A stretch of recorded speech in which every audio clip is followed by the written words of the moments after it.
Poveromo's World of Saltwater Fishing. Big Fish Don't Stand a Chance is proudly brought to you by Mako, Run with the Shark, Mercury Outboards, #1 on the water, Offshore Angler, Worth Its Salt, Lowrance, featuring the HDS High Definition System. All fishing trips are special, and this one in particular definitely had my interest, and for good reason. I had been trying to come up to the Jersey coast and fish the canyons for a show going on 3 years. And what an incredible streak of bad luck I have had in terms of weather conditions forcing us to postpone this trip. As I was walking down the dock in Avalon, New Jersey in that chilly October morning with friend Trey Ryan, I couldn't help but wonder that, hey, the time had finally come. Trey and I were going to board his boat, the Low Profile, and head out to the Jersey canyons. We've been trying to get a New Jersey Canyon trip together for, this is the 3rd year now. We were on our 3rd attempt this season and finally got a weather window to get out, so this trip's been a long time in the making. We jumped aboard the Low Profile and headed offshore, and we're going to try our hand chasing tuna, mako sharks, and perhaps even a swordfish in the canyons off New Jersey. Trey Ryan really needs no introduction. He's been a good friend, and he and I at least once a year get together and fish in the far southeastern Bahamas aboard one of his boats. He's the head of Over Under Adventures, and he and I have yet to have a bad trip. We've had great trips in the Bahamas catching big dolphin, yellowfin tuna, blue marlin, and monster wahoo. The funny thing about it is New Jersey is Trey's hometown waters. I grew up in Pennsylvania and always summered down at the Jersey shore, and this is really where I got my indoctrination to offshore fishing, really fishing in general, and then got the bug for offshore, and this is really where it all started for me, and then it gravitated down to Florida and the Bahamas from there. Behind the wheel of the Low Profile was Captain Joe Trainer, and working the cockpit was Johnny Cotterman. We had the right crew in place, and there was no way that we could do wrong in those canyons.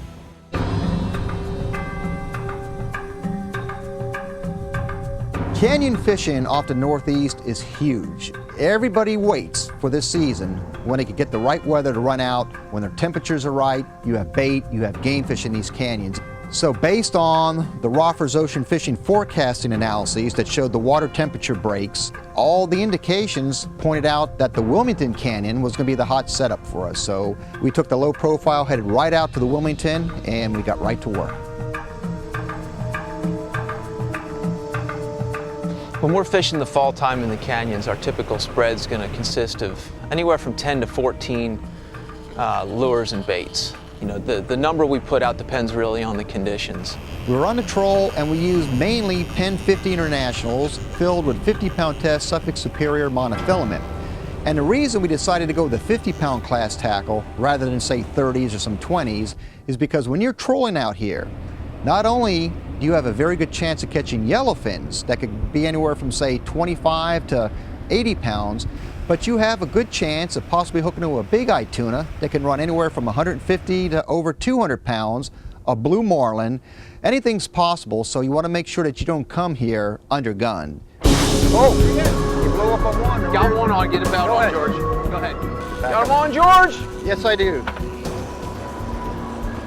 Clicker's off, Johnny. Clicker's off.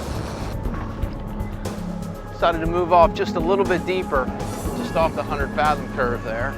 We had a series of bites, a couple explosions that didn't come tight, and then all of a sudden, finally, we came tight on one of our long riggers. I believe it was the left long. We cleared a few lines, got them out of the way, had everything kind of set and organized, and I saw it explode off of this bait. then came back and hit this one. Nice boil. Then it tries to sound on you, and then it just uses its big broad body, starts doing those tuna circles near the end to pit you against that current. And this fish was absolutely no different. You're settled in there and you're working the 50, and even though it was heavy tackle, this fish was still giving a great account of itself. Let me grab the gaff. So George brought the fish in and put up a pretty good fight, but no match for George. There he is. He's got see color. Bringing it up, it's getting closer, and here comes Trey, gets a good shot, hits it. We have yellowfin tuna, #1 in the boat, and it was a great feeling. I was quick enough with the gaff not to miss and put him in the boat. First yellowfin of the day. How about that? And it really felt great to have the first yellowfin of the trip aboard the Low Profile. dinner. Yeah, it is, Trey. Good job, Joe. Yeah, how about that?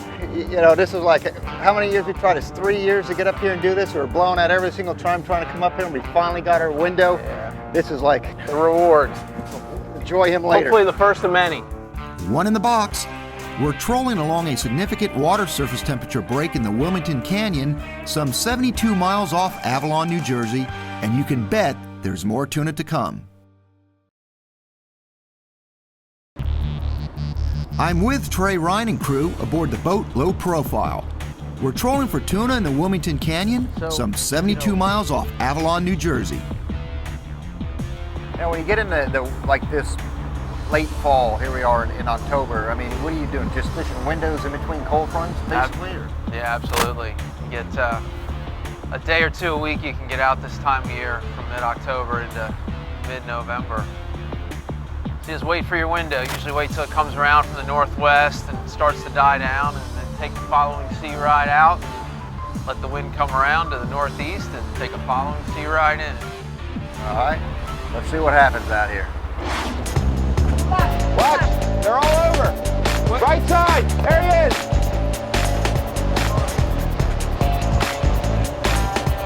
You on, Trey? Yeah, I got one on. On two, double up, Chris. We had a blitz of tuna come up that looked like they hit 4 or 5 baits out there all at once. Looked like explosions were going off back there. When that happens, when you get hooked up, the best thing to do is just keep that boat moving forward at the very same trolling speed. And this is how you tend to get your doubles and your triples and quadruple headers out there. It's always nice when it happens like this. George and I were both hooked up now. We had a nice double header yellowfin tuna on and cleared some lines out of the way, so we had a lane to bring them down the middle, hoping for some more bites. Had about 5 or 6 bites there. Looks like we came tight on 2. Trey and I are now settled in the cockpit, Low Profile, fighting our tuna. Things are great. You're fighting these fish, they're taking their long runs, and everything's just going so well, right according to script. What do you want to do, George? You want, you're going to get yours first there. Yeah, you're out of way still. John, you want to gaff that fish for George? Let George get his in first and got his up boat side, and I left mine stretched out just a little bit so we could get his in the boat. And I believe Johnny gaffed George's fish, brought him in nicely. Johnny comes over, sinks the gaff in it. We bring another tuna aboard. Nice shot. I was bringing mine in gingerly, trying not to horse him in and just take my time with him. And sure enough, got him up there and watched him do one of these flips from left to right, and there came the hook. Spit the hook right there at the end. Ouch! Ah! We went from 4 or 5 strikes initially, all the way down to finally boating just 1 fish. So not great odds, but a lot of great excitement. You're eating those long riggers for us, George. Ate the long one again. Good here. All right, what can I do to help clear out this field? Reel up your left side, Johnny. Your whole left side. And you're wondering, are we going to get an afternoon bite here before we settle into our night fishing? And I'd say probably maybe around 4:30 or so, half hour later, bang, there goes the rod and there goes Trey on it, and we did get our afternoon bite. These fish were eating long today. They would not come into the spread. Mostly single and double hookups, and I had another single hookup. Seems like a nicer fish, huh? Yeah, a little bit. I'd say he's probably the same, Joe. I fought that fish in, and he gave me a little tussle. Wasn't the biggest of them, but he put up a pretty good fight. And as you notice, we're running a couple extra long riggers here. We're running a long rigger from up in the bridge, and that's the one that's been getting bit. This might have a little bit more weight to it. Johnny, you want to do me a favor? Move that rod back, 1 rod holder? Thanks. Yep. These tuna, we're out here in October. How long will those yellowfins hang around? Depends on the water and what it does, but sometimes we have real good tuna fishing right through Thanksgiving here. And as the yellowfin fade away, you just start to see more of the longfin too. They have a lower threshold on the temperature. But we have about 65 degrees right here, and obviously the yellowfin don't mind that. There's your fish. The first showing of yellowfin here off New Jersey is usually in late June or early July. And especially the last 2 years, we've had a real good bite in the canyons in early July. And it's typically a trolling bite. There you go. Nice job, George.